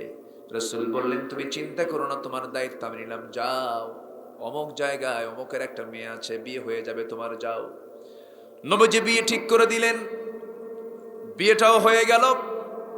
হঠাৎ করে যুদ্ধের ডাক চলে এলো। সেই সাহাবী করলেন কি, বাসর ঘর ছেড়ে দিয়ে যুদ্ধের ময়দানে ঝাঁপিয়ে পড়েছেন। যুদ্ধ করতে করতে এক পর্যায়ে শাহাদত বরণ করেছেন। আমার নবীজি শুনতে পেলেন জুলাইবিব রাদিয়াল্লাহু তাআলা তিনি শাহাদত বরণ করেছেন। নিজে তিনি যুদ্ধের ময়দানের ভিতরে ঢুকে গেলেন। জুলাইবিবের ক্ষত বিক্ষত লাশ তিনি দেখতে পেলেন। রাসূল তার লাশ শনাক্ত করলেন, দেহ শনাক্ত করলেন। তার মাথাটা, খণ্ডিত মাথাটা আমার নবীজির বরকতময় উরুতে রাখলেন। তার জন্য কেঁদে কেঁদে দোয়া করলেন এবং বলছেন, সাহাবীরা শোনো, আমার জুলাইবিব শুধু নিজেই শহীদ হয় নাই, 7-8 জন কাফের চতুর্দিকে দেখো লাশগুলো পড়ে আছে। জুলাইবিব 7-8 জন কাফেরকে দুনিয়া থেকে বিদায় করে জুলাইবিব জান্নাতের পথের বাসিন্দা হয়ে গেছে। যেরকম সুবহানাল্লাহ। আমার ভাইয়েরা, আরেকজন সাহাবী নবীর সামনে দাঁড়ালেন। দাঁড়িয়ে রাসূলকে লক্ষ্য করে বলছেন, হুজুর আমার কি বিয়ে হবে না? রাসূল বলেন, কে বলেছে তোমার বিয়ে হবে না? অবশ্যই বিয়ে হবে। হুজুর বিয়ে যদি হয় তাহলে আমার সঙ্গে কোনো কোনো কোনো মেয়ের বাপ তো আমার সঙ্গে বিয়ে দিচ্ছে না কেন, কি হয়েছে? হুজুর আমি তো কালো মানুষ। রাসূল বলছেন, কে বলেছে তোমার কালো সমস্যা? কোনো সমস্যা তোমার নাই, তোমার বিয়ে আমি দেব, যাও। যেরকম সুবহানাল্লাহ। রাসূল বিয়েটাকে খুব ইজি মনে করেছেন, ইজি করে দিয়েছেন। নিজের মেয়ে ফাতিমাকে বিয়ে দিয়েছেন বিশ্বের সেরা ধনী না সবচেয়ে গরিবের সাথে বিয়ে দিয়েছেন। আমার নবীজি ওই সাহাবীকে বললেন, যাও তোমার বিয়ে হবে এই মদিনার সবচেয়ে সুন্দরী নারীর সাথে। সাহাবী বলেন, হুজুর কার মেয়ে? ইবনু হাবের মেয়ে। রাসূল এই কথা বলার সঙ্গে সঙ্গে সাহাবী বলছেন, হুজুর তাই যদি হয় আপনি আমাকে একটু লিখে দেন, লিখিত করে দেন। সুন্দর করে লিখিত করে নিয়ে সেই চিঠির হাতের মধ্যে নিয়ে চলে গেছেন। মেয়ের বাবার কাছে গিয়ে বলছেন, এই ইবনু হাব, এই যে চিঠি পড়ো, তাড়াতাড়ি ব্যবস্থা করো। চিঠিখানা দেখেই সাহাবী আশ্চর্য হলেন, হুজুর আমার মেয়েকে নিয়ে চিন্তা করে প্রচন্ড খুশি হয়ে গেছেন।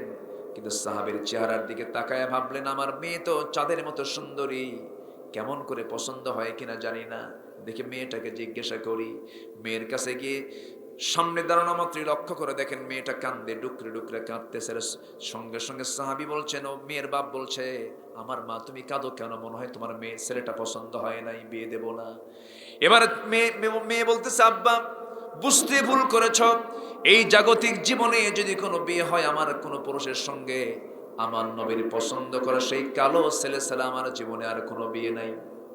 যেরকম সুবহানাল্লাহ। এই কথা শোনার সঙ্গে সঙ্গে মেয়ের বাপ খুশি হয়ে গেলেন। মেয়ের বাপ এসে বলছে, ও সাদ আল আসওয়াদ সুলাইমি, তুমি চিন্তা করো না, আমার মেয়েও রাজি, আমিও রাজি। সাদ বলছেন, আমিও তো রাজি। দৌড় মেরে চলে গেছেন নবীর কাছে, গিয়ে বলছেন, ইয়া রাসূলুল্লাহ আজকে আমি সফল হয়েছি হুজুর, মেয়ে রাজি হয়ে গেছে, মেয়ের বাপও রাজি হয়ে গেছে, আমিও রাজি, হুজুর বিয়েটা হয়ে যাক। রাসূল বলেন, বিয়েতে করবা সাহাবী, কিন্তু তোমার কাছে কি টাকা পয়সা আছে নাকি? কেন টাকা পয়সা কি করতে হবে? রাসূল বলছেন, বিয়ে করতে হলে তো মোহরানার টাকা দিতে হবে, টাকা পয়সা ছাড়া বিয়ে করবা কেমনে? সঙ্গে সঙ্গে সাহাবী বলছেন, হুজুর টাকার দায়িত্ব যদি আপনি আমাকে দিয়ে দেন জীবনে আমার বিয়ে হবে না, কারণ আমি গরিব মানুষ। অতএব হুজুর আপনি যখন সব সিদ্ধান্ত নিচ্ছেন, বিয়েটা আপনি দিচ্ছেন, আমার টাকাটা আপনি দেন। আমার নবীজি একটু মুচকি হাসি মারলেন।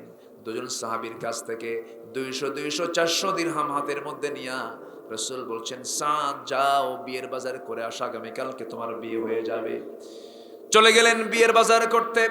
বিয়ের বাজার করতে নিয়ে শুরু করেছেন, এমন সময় এক মুজাহিদ এসে বলতেছে, সাদ কিসের বাজার তুমি করো? তুমি কি জানো যুদ্ধের ডাক এসেছে, জিহাদের ডাক এসেছে, তুমি কি করবে বলো? সঙ্গে সঙ্গে সাহাবী কিছুক্ষণ মাটির দিকে তাকালেন, চিন্তা করলেন বিয়ের সুযোগ বারবার জীবনে আসবে, কিন্তু আমি তো জিহাদের সুযোগ আর জীবনে নাও পেতে পারি, জিহাদকে প্রাধান্য দিয়া বিয়ের বাজারের টাকা দিয়ে বিয়ের বাজার না করে একটা ঘোড়া কিনলেন, একটা তরবারি কিনলেন, যুদ্ধে ঝাঁপিয়ে পড়লেন। সাদ যুদ্ধ করতে করতে এক পর্যায়ে শাহাদত বরণ করলেন। নবীর কানে সংবাদ আসলো, হুজুর সাদ তো দুনিয়া থেকে বিদায় নিয়েছে। কোন সাদ? যে সাদের বিয়ের কথা গতকালকে ছিল। আমার নবীজি দৌড় মেরে সাদের লাশের কাছে গিয়ে দেখেন সাদ পড়ে আছে জিহাদের ময়দানে, রক্তাক্ত দেহ নিয়ে শাহাদত বরণ করেছেন। নবীজি তারা দিয়ে চেহারার দিকে তাকায়, একবার মুস্কি মুস্কি হাসেন, একবার কান্নায় ভেঙ্গে পড়েন। সাহাবায়ে কেরাম বললেন, ইয়া রাসূলুল্লাহ, কি আপনি একবার কাঁদেন একবার হাসেন, এর কারণটা কি? আপনি তেমনটা আচরণ কখনো ইতিপূর্বে লক্ষ্য করি নাই। আমার নবীজি বলছেন, সাহাবীরা দেখো, আমার এই সাহাবী, আমি সমস্ত দায়িত্ব গ্রহণ করলাম, তার বিয়ের দায়িত্ব নিয়েছিলাম। আমার সাহাবী বিয়ে করতেও গেছে, কিন্তু এই দুনিয়ার জিন্দেগিতে তারা বিয়ে করার সুযোগ হলো না। আমার সাহাবী যে দুনিয়াতে একটা নারীকে কাছে পেল না, এই জন্য আমি আফসোসে কাঁদতেছি। আর হাসির কারণ হলো, আমি এই জন্য হাসতেছি, আমি আমার নিজের চোখে দেখতে পেতেছি আমার সাদ জান্নাতের পাখি হয়ে জান্নাতের মধ্যে উড়ে বেড়াতেছে, আর জান্নাতের হুররা তাকে টানাটানি করে বেহেশতের দিকে নিয়ে চলে যেতেছে। জোরে বলি সুবহানাল্লাহ। আমার নবীজি বলেন, সাহাবীরা, আমার সাদের জানাজার দায়িত্ব আমি গ্রহণ করলাম। রাসূল জানাজা পড়ায় দিলেন। এরপরে বলছেন, মদিনার সবচেয়ে সুন্দরী নারীটা যার সঙ্গে বিয়ের কথা ছিল, সেই মহিলাটা কোথায়? পাশে দাঁড়ালেন মহিলা। রাসূল বলছেন, ও মদিনার সবচেয়ে সুন্দরী নারী হুরে মদিনা, আজকে যদি আমার সাদ বেঁচে থাকতো তোমার সঙ্গে তার বিয়ে হয়ে যেত। কিন্তু সাদ তো বাজারে ঠিকই করেছে, বিয়ের বাজার না করে জান্নাতের বাজার করে সে জান্নাতে চলে গেছে। তার যে বাজার, একটা ঘোড়া, একটা তরবারি, আমি তার পক্ষ থেকে আমি তোমাকে হাদিয়া স্বরূপ দিয়ে দিলাম। এই প্রেক্ষাপট থেকে আমি শুধু এটাই বোঝাতে চাচ্ছি, যুবকরা, হারাম পন্থ অবলম্বন করো না, অবৈধ পন্থ অবলম্বন করো না। নামাজটা কন্টিনিউ করো, আজান শুনেই মসজিদে চলে যাও। সুন্দর বডি বানায় লাভ কি? বিশাল দেহ বানায় লাভ কি? জিম বডি করে লাভ কি? যে বডিতে নামাজ হয় না ফজরের, ওই বডির কোনো দাম নাই। এই বডি দিয়ে প্রথম হক আদায় করতে হবে কার? আমাকে সুন্দর দেহ কে দিয়েছেন? সুন্দর চোখ কে দিয়েছেন? সুন্দর দুটি কান কে দিয়েছেন? সুন্দর এই মাথা থেকে পা পর্যন্ত গোটা বডি স্ট্রাকচার তৈরি করে দিয়েছেন কে? প্রথম হক আমি কার হক আদায় করব? নামাজ পড়ব কয় ওয়াক্ত? এক ওয়াক্ত না 5 ওয়াক্ত? 5 ওয়াক্ত আমরা নামাজ পড়ব। জোরে বলি ইনশাআল্লাহ, আরো জোরে বলি ইনশাআল্লাহ। সম্মানিত ভাইয়েরা, যুবকরা, তোমরা কি কষ্ট পাচ্ছ নাকি? অনেক লম্বা লম্বা কথা এখনো পড়ে আছে। আমানত, আল্লাহ তাআলা অর্ডার দিচ্ছেন, আমানতের তোমরা খেয়ানত করো না। আমার ভাইয়েরা, আল্লাহ রাব্বুল আলামিনের পরে বলছেন, وَإِذَا حَكَمْتُمْ بَيْنَ النَّاسِ أَن تَحْكُمُوا بِالْعَدْلِ إِنَّ اللَّهَ نِعِمَّا يَعِظُكُمْ بِهِ إِنَّ اللَّهَ كَانَ سَمِيعًا بَصِيرًا। জোরে বলুন আল্লাহু আকবার। তোমরা যখন কোনো কিছুর বিচার করতে যাবে, সেই বিচারের সময় যে বিচারটা তুমি করবে, ন্যায় না অন্যায়? আসতে বলবেন না, ন্যায় না অন্যায়? ন্যায় বিচার করবে। ন্যায় বিচারের দিকে যদি আপনি তাকান, প্রত্যেক খলিফা, 4 জন যে খলিফা ছিলেন, 4 জন খলিফা, 1 নাম্বার কে বলেন তো? বলেন বলেন। নাম্বার 2 হচ্ছেন কে? ওমর রাদিয়াল্লাহু তাআলা আনহু। নাম্বার 3 কে বলেন তো? ওসমান রাদিয়াল্লাহু। নাম্বার 4 কে বলেন? আলী রাদিয়াল্লাহু তাআলা আনহু। এই যে শাসকগুলো ছিলেন, এই শাসকের মতো যদি শাসক আজকের দুনিয়ার কোনো শাসন ব্যবস্থায় থাকতো, দুনিয়াটা জান্নাত হয়ে যেত, জান্নাতের বাতাস প্রবাহিত হতো। সেই চিত্র কি আছে এখন? আসতে বলে, সেই চিত্র কি এখন আছে? ওমরের মতো যদি শাসক থাকতো, সঠিক বিচার যদি থাকতো, আজকে এই চিত্র আমাকে আপনাকে দেখা লাগতো না। সম্মানিত ভাইয়েরা, সম্মানিত বন্ধুগণ, সেই শাসকরা সরাসরি আল্লাহর সঙ্গে কথা বলেছেন। দরিয়ার পানি শুকিয়ে গেছে, আবাদ হচ্ছে না। সব জনগণ খলিফা ওমরের সামনে এসে বলছে, ওমর, দরিয়ার পানি শুকিয়ে যাওয়াতে আমরা কোনো চাষাবাদ করতে পারছি না, কি করা যায়? ওমরে ফারুক রাদিয়াল্লাহু তাআলা এক টুকরো কাগজে লিখে দিলেন সেই লেখা কাগজটা নিয়ে বললেন, তোমার এটা দরিয়ায় ফেলে দাও। দরিয়ায় ফেলে দেওয়ার আগেই গোটা দরিয়া পানি দিয়ে ভরপুর হয়ে গোটা জমিন সবুজ শ্যামলে রূপান্তরিত হয়ে গেছে। জোরে বলে সুবহানাল্লাহ। শাসকদের সম্পর্ক কার সাথে হয়? আসতে বলবেন না, কার সাথে হয়? আমেরিকা আমাকে বাঁচাবে না, রাশ আমাকে বাঁচাবে না, ভারত আমাকে বাঁচাবে না, জার্মান আমাকে বাঁচাবে না, কেউ আমাকে বাঁচাবে না। আমাকে বাঁচাবেন কে? আসতে বলবেন না, আমাকে বাঁচাবেন কে? কিন্তু আজ মুসলমান ইহুদি খ্রিস্টানদের গোলামী রূপ নিয়েছে। আসতে বলবেন না, জোরে বলেন ঠিক কিনা? আর তার ফলাফল ফিলিস্তিনের মুসলমানকে আজকে পাখির বাচ্চার মতো গুলি করে হত্যা করছে ওরা। কিন্তু এরপরেও পৃথিবীতে হক্কানি কিছু মুসলমান আছে না নাই? আসতে বলবেন না, আছে না নাই? এখনো আছে। ফিলিস্তিনের 7 বছরের শিশু ফুটন্ত গোলাপ বুকের বোতাম খুলে দিয়ে ইসরায়েলের ইহুদি সৈন্যের সামনে দাঁড়িয়ে বলে, কয়টা গুলি চালাবি চালা, বাইতুল আকসা আমাদের। আল্লাহু আকবার বলে। কি মানের জজবা তাদের মধ্যে কাজ করে, কি মানি চেতনা তাদের মধ্যে কাজ করে। একজন মহিলা ডাক্তার, নতুন বিয়ে হয়েছে, বাসর ঘরে না গিয়ে, সাবা করিম সেই ডাক্তারের নাম, মহিলা ডাক্তার, রাতের বেলা সে মাঠে গিয়ে পাথর কুড়াচ্ছে, পাথর সংগ্রহ করছে। বলতেছে, মহিলা তুমি পাথর কুড়াচ্ছ, তোমার জন্য তো বাসর ঘরের বিছানা প্রস্তুত, নতুন বিয়ে হয়েছে তোমার, তুমি এখানে কি করো, পাথর কুড়াচ্ছ কেন? বলতেছে, পাথর কুড়াচ্ছি বাতিলদের মোকাবেলা করার জন্য। দুনিয়ার বিছানায় আমরা ঘুমাতে চাই না, আমরা ঘুমাতে চাই জান্নাতের বিছানায় গিয়ে। এখনো পৃথিবীতে মুসলমান আছে না নাই? আসতে বলবেন না, আছে না নাই?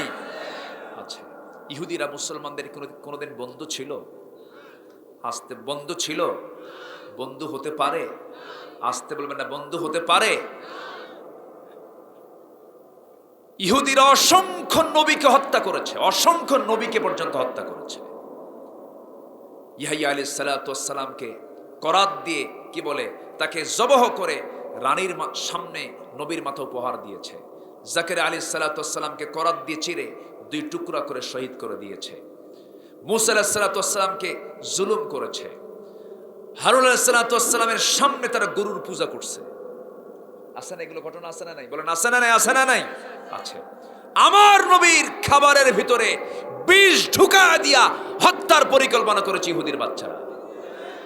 সেই ইহুদিরা এখনো আছে না নাই? আছে। ইহুদিরা মুসলমানদের কোনোদিন বন্ধু ছিল না, বন্ধু হতে পারে না। কারণ ইহুদিদের চরিত্র হলো এরা সত্যবাদী না মিথ্যাবাদী, আমানত রক্ষা করে না খেয়ানতকারী, এরা লোভী, এরা প্রতারক। গোটা পৃথিবীর সবচেয়ে নোংরা কাজের মূল হোতা হচ্ছে ইহুদির বাচ্চারা, ঠিক কিনা? ঈসা আলাইহিস সালাতু ওয়াস সালাম তিনি একদিন কোন একটা সফরে যাবেন। হঠাৎ করে এক ইহুদি এসে বলতেছে, যে আল্লাহর পয়গম্বর ঈসা, আমরা তোমার একটু সফর সঙ্গে হতে চাই, আমি একটু তোমার সঙ্গে যেতে চাই। ঈসা বললেন, তুই তো বাঁকা জাত, তুই তো ইহুদি, তোর সঙ্গে আমার পড়বে না। কেন? আমি কিচ্ছু বলবো না, আমি শুধু আপনার সফর সঙ্গে হয়ে আমি একটু ঘুরবো, আমাকে যাওয়ার একটু সুযোগ দেন। কে ঠিক আছে, তোর বাসা থেকে কিছু সামান নিয়ে আয়, কিছু শুকনো খাবার নিয়ে আয়। শুকনো খাবার আর সামান নিয়ে ইহুদি চলে আসলো। ঈসা আলাইহিস সালাতু ওয়াস সালাম সেই ইহুদি যুবককে নিয়ে রওনা করলেন। এরা কেমন চরিত্রের, জাস্ট একটা কথা আমার মনে পড়লো, প্রেক্ষাপটটা বললেই স্পষ্ট হয়ে যাবে। তো সামনের দিকে চলতে চলতে ক্ষুধা লাগলো। ঈসা আলাইহিস সালাতু ওয়াস সালাম তার ব্যাগের ভিতরে একটা রুটি রেখেছিলেন, সেই শুকনো রুটিটা তিনি বের করলেন। আর ইহুদি তার ব্যাগের মধ্যে 3টা রুটি আর কিছু কাপড় নিয়ে সে রওনা দিয়েছিল আল্লাহর নবীর সাথে। ঈসা বললেন, যে আমি তো রুটি বের করলাম, তোমার ব্যাগের মধ্যে কোনো খাবার টাবার আছে নাকি, আমরা দুজন মিলে একসঙ্গে খাই। ইহুদি সে তার ব্যাগ থেকে রুটি বের করে না। ঈসা বললেন, তোমার ব্যাগের মধ্যে কি কোনো খাবার টাবার নাই? কেন? আমার ব্যাগের মধ্যে কোনো রুটি টুটি নেই। ঈসা আলাইহিস সালাম মনে মনে ভাবলেন, এই শুরুতেই যদি অবস্থা হয়, এমন নবী ঈসা শুধু ব্যাগের খাবার না, কোন বাড়িতে কি রান্না হচ্ছে ঈসা আলাইহিস সালাম তা বলতে পারতেন। ওমা তাদাখিরুনা ফি বুয়ুতিকুম, তোমাদের বাড়িতে কি রান্না হয় আমি ঈসা আমার বাড়িতে বসে তা বলতে পারি। সেই নবীর সামনে ইহুদি কি কয়, আমার ব্যাগের মধ্যে কোনো রুটি নাই। ঈসা ভাবলেন সামান্য রুটির লোভ সে সংবরণ করতে পারছে না, আমি এর নিয়ে কেমনে চলবো। কিন্তু একটা জিদ চাপলো যে আমি তোর মুখ থেকে বের করে ছাড়বো যে তোর ব্যাগের মধ্যে রুটি আছে। ঈসা আলাইহিস সালাম সামনের দিকে চলতে লাগলেন। চলতে চলতে একটু লম্বা ঘটনা শুনবেন তো, রাজি আছেন তো? চলতে চলতে সামনের দিকে চলতে লাগলেন। চলতে নিয়ে দেখেন সামনে একজন অন্ধ মানুষ সামনে দাঁড়ানো। ঈসা আলাইহিস সালাম তার দিকে তাকায়া সুন্দর করে কথা বলতে লাগলেন। বলেন, অন্ধ তুমি কেমন অন্ধ, জন্মান্ধ, মার পেট থেকে আমি অন্ধত্ব নিয়ে পৃথিবীতে এসেছি, পৃথিবীর চেহারা আমি কোনোদিন দেখি নাই। ঈসা আলাইহিস সালামের একটা মুজিজা ছিল, তিনি কি করতেন, তিনি যখন কোন অন্ধের চোখে হাত বুলাতেন, বোবার মুখে হাত বুলাতেন, অন্ধত্ব দূর হয়ে যেত, বোবার বাক শক্তি চলে আসতো, শ্রবণ শক্তি চলে আসতো। ওয়া উবরিহাল আকমাহা ওয়াল আবরাস ওয়া উহিয়াল মাউতা বিইذনিল্লাহ। জোরে বলুন আল্লাহু আকবার। সাল্লাল্লাহু আলাইহি ওয়াসাল্লাম সঙ্গে সঙ্গে করলেন কি, তার হাতে একটা ছোট্ট লাঠি থাকতো, সেই ছোট্ট ছড়ি দিয়ে তার চোখে হাত বুলায় দিলেন, তার মুখ বরাবর তার হাতের লাঠির ছোঁয়া লাগায় দিলেন। সঙ্গে সঙ্গে সে তার চক্ষু ফিরে পেল, সুন্দর সে চক্ষুওয়ালা একজন মানুষ হয়ে গেল। এই জন্মান্ধ ঈসা আলাইহিস সালামকে জড়িয়ে ধরে বলতেছে, আল্লাহর পয়গম্বর, জীবনে আমি চেহারা এই চক্ষু দিয়ে কিছু দেখতে পারি নাই, মার পেট থেকে অন্ধত্ব নিয়ে দুনিয়াতে এসেছিলাম, আপনার মাধ্যম দিয়ে যে আল্লাহ আমাকে সুস্থ করে দিলেন, আমাকে আর দেরি করাবেন না, আপনি আল্লাহর পয়গম্বর, আপনাকে আমাকে পড়িয়ে দেন। আশহাদু আল্লা ইলাহা ইল্লাল্লাহ। কালিমা পড়ে মুসলমান হয়ে গেল অন্ধ। ঈসা আলাইহিস সালাম মনে মনে চিন্তা করলেন, মনে হয় এত বড় মুজিজা দেখে মনে হয় ইহুদিটার পরিবর্তন হতে পারে, ইহুদিও কালিমা পড়তে পারে। কিন্তু তার মুখ থেকে কোনো সাড়া শব্দ পেলেন না, কোনো জবাব পেলেন না। ঈসা আলাইহিস সালাম কিছুক্ষণ পর বলছেন, ইহুদি দেখো, আল্লাহ তাআলা আমাকে কি মুজিজা দান করেছেন। এই অন্ধ কোনোদিন দেখতো না চোখে, দুনিয়ার কোনো চেহারা সে দেখতে পায় না, মার পেট থেকে সে অন্ধ হয়ে আসছে। আল্লাহর সাহায্যে, আল্লাহর কুদরতে আল্লাহ তাআলা আমাকে মুজিজা দিয়েছেন, সেই মুজিজার মধ্য দিয়ে সে তার চক্ষু ফিরে পেয়েছে। যে আল্লাহ আমাকে এমন মুজিজা দান করেছেন, সে আল্লাহর নামের কসম করে সত্যি করে বলো তো ইহুদি, তোমার ব্যাগের মধ্যে কোনো রুটি আছে নাকি? নাই। কি কয়? নাই। ঈসা আলাইহিস সালাম আবার চলতে লাগলেন। সামনে প্রাণ একজন বোবাকে, কথা বলতে পারে না, কানও শোনে না, বধির এবং বাকশক্তিহীন, সেই লোকটার সামনে দাঁড়ায়া হাতের ছোঁয়া লাগায়া দিলেন, ছোট্ট ছড়ির ছোঁয়া লাগায়া দিলেন, বাক শক্তি ফিরে পেল, শ্রবণ শক্তি ফিরে পেল। এবার বলছে, আপনি আমাকে দেরি করাবেন না, আপনি আমাকে কালিমা পড়ায়া দেন। এই বাবা লোকটাও কালিমা পড়ে মুসলমান হয়ে গেল। মনে মনে ভাবলেন, আল্লাহর পয়গম্বর ঈসা মনে হয় এখন তার দিলটা নরম হতে পারে, কিন্তু কোনো জবাব নাই। এবার বলছেন, ও ইহুদি আমার সফর সঙ্গী, দেখো অন্ধ লোকটা কালিমা পড়ে মুসলমান হয়ে গেছে। এই বাবা লোকটাও কথা বলতে পারলো না, সে বাক শক্তি ফিরে পেয়েছে। যে আল্লাহ তাআলা আমাকে এমন মুজিজা দান করেছেন, সে আল্লাহর নামের কসম করে সত্যি করে বলো তো, তোমার ব্যাগের মধ্যে কোনো রুটি আছে নাকি? নাই। বাঁকা না মহাবাকা? বাঁকা না মহাবাকা? মহাবাকা। ঈসা আলাইহিস সালাম হাল ছাড়লেন না, সামনের দিকে চলতে লাগলেন। চলতে চলতে চলতে চলতে সামনে দেখতে পেলেন একজন কুষ্ঠরোগী, মাথা থেকে পা পর্যন্ত চর্মরোগে আক্রান্ত, কোথাও হাত দেওয়া যায় না। ঈসা আলাইহিস সালাম বললেন, ও রোগী, ও আল্লাহর বান্দা, তোমার এমন অবস্থা হয়েছে কেমন করে? পৃথিবীর সব ডাক্তারকে দেখাইছি, কেউ আমাকে কোনো সুচিকিৎসা দিতে পারে না, আমার অবস্থা এমন হয়ে গেছে। ঈসা আলাইহিস সালাম তিনি করলেন কি, হাতের ছোঁয়া লাগায়া দিলেন, ছোট্ট লাঠির ছোঁয়া লাগায়া দিলেন, সুন্দর সুস্থ চর্মরোগ তার সেরে গেল, সুন্দর সুস্থ হয়ে গেল। চর্মরোগী সুস্থ হওয়ার সঙ্গে সঙ্গে চোখের পানি ফেলে দিয়ে বলছে, আপনি তো অবশ্যই আল্লাহর নবী, আপনি আমাকে পড়ায় দেন লা ইলাহা ইল্লাল্লাহ। কালেমা পড়ে মুসলমান হয়ে গেল। ঈসা আলাইহিস সালাম মনে মনে চিন্তা করলেন, মনে হয় এতটুকুন মুজিজা দেখে তার হয়তো দিলটা নরম হতে পারে, সে কালিমা পড়ে মুসলমান হতে পারে।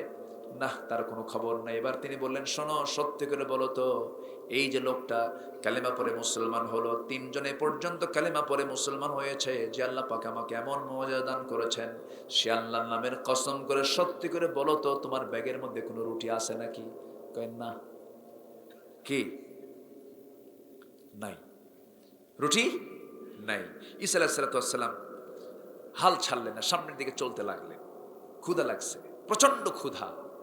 এক রাখালকে বললেন, রাখাল, একটা ছাগল দেবে, ছাগলটা জব করে খাবো। সেই রাখাল করল কি, ছোট্ট একটা ছাগল তাকে দিল। ঈসা আলাইহিস সালাম ছোট্ট ছাগলটা জবহ করলেন।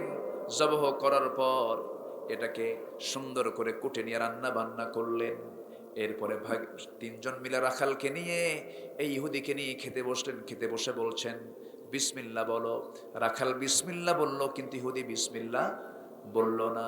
খাওয়া সম্পন্ন হয়ে গেছে। খাওয়া সম্পন্ন হয়ে যাওয়ার পর এবার বলছেন, রাখাল এবং ইহুদি শোনো, এই যে খাবারগুলো খেলাম আমরা, যে হাড়গুলো খেয়ে রেখে দিয়েছ, আমরা যে রেখে দিয়েছি, হাড়গুলো সব জমা করো। জমা করা হলো। হাড়ের উপরে তিনি হাতের ছোঁয়া লাগালেন, ছোট্ট ছড়ির ছোঁয়া লাগালেন। জীবিত ছাগল হয়ে ছাগলটা আবার চলে গেল। ঈসা আলাইহিস সালাম বললেন, ও রাখাল, তোমার বুঝতে কি কোনো বাদ আছে নাকি? রাখাল কাঁদতে কাঁদতে বলছে, আপনি যে আল্লাহর নবী, কোনো সন্দেহ না, আপনি আমাকে কালেমা পড়ে দেন। কালেমা পড়ে মুসলমান হয়ে গেছে। এবার ঈসা আলাইহিস সালাম মনে মনে চিন্তা করলেন, হয়তোবা তার দিলটা এবার নরম হতে পারে, গলতে পারে, কিন্তু তার পক্ষ থেকে কোনো সারা শব্দ নাই। ঈসা আলাইহিস সালাম মনে মনে ভাবছেন, আহারে, এমন সফর সঙ্গে নিলাম, কতগুলো ইসলাম কবুল করে এর কোনো খবরই নাই, কারণ সেই ইহুদির বাচ্চা। কি ইহুদিরা সোজা না বাঁকা? বাঁকা। ঈসা আলাইহিস সালাম যখন দেখলেন কোনো সারা শব্দ নেই, এবার তিনি বললেন, দেখো, একটা জীবিত ছাগল জবহ করা হলো, গোশত খেলাম, পেট ভরলো। এরপর সেই ছাগলটা হাড় থেকে আবার জীবিত হয়ে ছাগল পালে চলে গেল। যে আল্লাহ তাআলা আমাকে এমন মুআজিজা দান করেছেন, সে আল্লাহর নামের কসম করে সত্যি করে বলো তো, তোমার ব্যাগের মধ্যে রুটি ক্রুটি আছে নাকি? ইহুদি কয়, আমার ব্যাগের মধ্যে কোনো রুটি নাই। ঈসা আলাইহিস সালাম আবার চলতে লাগলেন সামনের দিকে।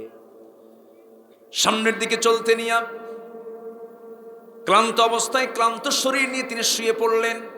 পাশে ছোট্ট ছড়িটা রাখলেন, ঘুমিয়ে পড়লেন। যখন ঘুমটা তার গভীর, ইহুদি মনে মনে চিন্তা করলো, যেহেতু এই ছোট্ট লাঠি দিয়ে ঈসা আলাইহিস সালাম এতক্ষণ ধরে অন্ধের চোখ ফিরায় দিল, বোবার বাক শক্তি ফিরাইয়া দিল, একটা মৃত ছাগলকে জীবিত করে ফেললো, এই লাঠি আমার চুরি করতে হবে। কি কথা কি বুঝতেছেন? ওই ঘুমন্ত অবস্থায় ইহুদি করলো কি, ওই ছোট্ট ব্যবহৃত নবীর সেই লাঠিটা নিয়ে সে চলে গেছে। ঘুম থেকে উঠে দেখেন, পাবলিকও নাই, লাঠিও নাই। আহারে, এত খেদমত করার পরে, এত মজা দেখার পরও তার দিলটা নরম হলো না। ঈসা আলাইহিস সালাম তাকে খুঁজতে বের হলেন। আসল বন্ধু বিপদে বন্ধুকে রেখে যায় না, বিপদে তার পাশে দাঁড়ায়, তার পাশে দাঁড়ায়। যেহেতু সফর সঙ্গী সে, বন্ধু সে, তাকে বিপদে না ফেরানোর জন্য ঈসা আলাইহিস সালাম তার পিছনে লাগলেন। সে কোথায় গেল, আমি খুঁজে বের করি। এই দিকে ইহুদিটা করছে কি, লাঠিটা নিয়ে সুযোগ সন্ধানী হয়ে যে এলাকায় সে যাচ্ছিল, সে এলাকার একজন রাজা প্রচন্ড অসুস্থ, বিছানায় কাতরাচ্ছে, যে কোনো মুহূর্তে মারা যাবে, মুমূর্ষ অবস্থা, কাতরাচ্ছিল। এমন সময় এই ইহুদি ছোট্ট লাঠিটা নিয়ে গিয়ে বলতেছে, শোনো, তোমরা যে রাজার, তোমরা নেতৃত্ব মেনে চলো, যে রাজার অনুসারী তোমরা, আমি তোমাদের কাছে আসছি, আমি একজন বড় ডাক্তার। রাজার সামনে নিয়ে যাবে অসুস্থ রাজা, আমি গেলেই রাজা সুস্থ হয়ে যাবে, কারণ তার হাতে কি আছে? লাঠি আছে। ভাবছে এটা কাজ হয়ে যাবে। সমস্ত উজিররা বলল, ঠিক আছে। অসুস্থ রাজার সামনে গিয়ে যখন ইহুদিটা যখন ছোট্ট লাঠি দিয়ে, ছোট্ট ছুরি দিয়ে যখন হাতের ছোঁয়া লাগায় দিছে, লাঠির ছোঁয়া লাগায় দিছে, রাজা একটু অসুস্থ ছিল, অসুস্থ থেকে সুস্থ হওয়ার দিকে, হওয়া তো দূরের কথা, হাতের ছোঁয়া লাগানো মাত্রই গেছে মরে। যখন মরে গেছে, এখন বলেন সব অ্যাকশন এখন কার পিঠে? কার পিঠে বলেন? ইহুদির পিঠে। ইহুদি এখন কিল ঘুষি লাত্তি যা কিছু সব তার পিঠে পড়া শুরু হয়ে গেছে। কিল ঘুষি খায়া, লাত্তি খায়া রক্তাক্ত হয়ে তাকে জেলখানার মধ্যে ঢুকায় রেখেছে। ঈসা আলাইহিস সালাম কিছুক্ষণ পরে সে বলছেন, তোমাদের কান্নাকাটি কেন শুরু হয়েছে, কি হয়েছে, কে রাজা মারা গেছে, কে কিভাবে হোক অসুস্থ ছিলেন, একজন আসছে সে তাকে মেরে ফেলে দিয়েছে, সে কে, কই যে যুবকটা? ঈসা আলাইহিস সালাতু ওয়াস সালাম বললেন, তোমরা তাকে কি করবি? আমরা তাকে হত্যা করে ফেলবো, দুনিয়া থেকে তাকে বিদায় করে ফেলবো, আমাদের রাজাকে সে মেরে ফেলেছে। ঈসা আলাইহিস সালাতু ওয়াস সালাম বলেন, শোনো, তোমরা যে রাজাটা মারা গেছে সে রাজার পাশে আমাকে নিয়ে যাওয়া হলো। ছোট্ট ছড়িটা হাতের মধ্যে নিলেন, বিসমিল্লাহ বলেন, কুম বিইذনিল্লাহ। যখন তিনি বলে ফেললেন, সঙ্গে সঙ্গে মৃত রাজার সামনে দাঁড়ায় গেছে। জোরে বলেন সুবহানাল্লাহ। দরবারের সকল রাজা প্রজা সহ কয়েক হাজার লোক সব কালেমা পড়ে মুসলমান হয়ে গেছে। আল্লাহ তাআলা ঈসার নাম দিয়েছেন ঈসা রূহুল্লাহ। ঈসা রূহুল্লাহ, তিনি জীবিত করতেন না, আল্লাহ জীবিত করেছেন, আল্লাহ জীবিত করেছেন।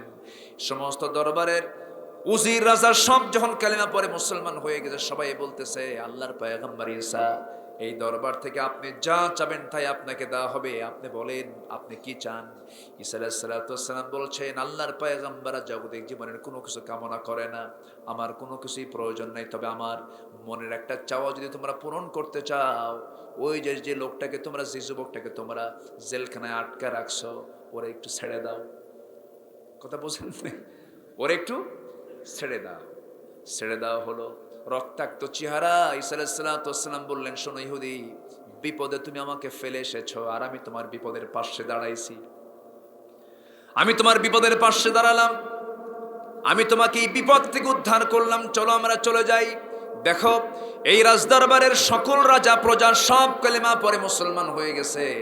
যে আল্লাহ আমাকে এমন মর্যাদা দান করেছেন, সে আল্লাহর নামের কসম করে সত্যি করে বলো তো, তোমার ব্যাগে রুটির খবরটা কি নাই? কি কয়?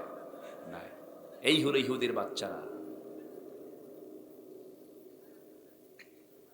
এদের বিরুদ্ধে পাথর কথা বলবে, পাথর, হাদিস আসছে পাথর। এদের বিরুদ্ধে গাছ কথা বলবে। দাজ্জালকে মোকাবেলা করবেন ঈসা আলাইহিস সালাতু ওয়াস সালাম। দাজ্জাল মানব হতে আসবে, ইহুদিদের থেকে আসবে। দাজ্জালের কিছু সিমটম হাদিস আসছে, আমি তো আজকে সময় পাচ্ছি না, শেষ করতে হচ্ছে।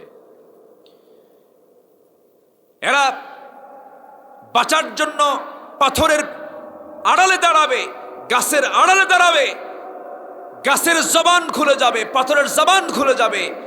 গাছ বলবে, ও মুসলমানরা, আমার গাছের পিছনে একটা ইহুদি লোক আছে, ধর ওরে। সেই দিন সামনে আসতেছে। আল্লাহু আকবার বলেন, আরো জোরে আল্লাহু আকবার। আল্লাহর দিন কায়েমের জন্য, আল্লাহর দিনকে বিজয় করার জন্য যদি জান মাল দিতে হয়, সবাই রাজি আছেন না? সবাইকে রাজি আছেন?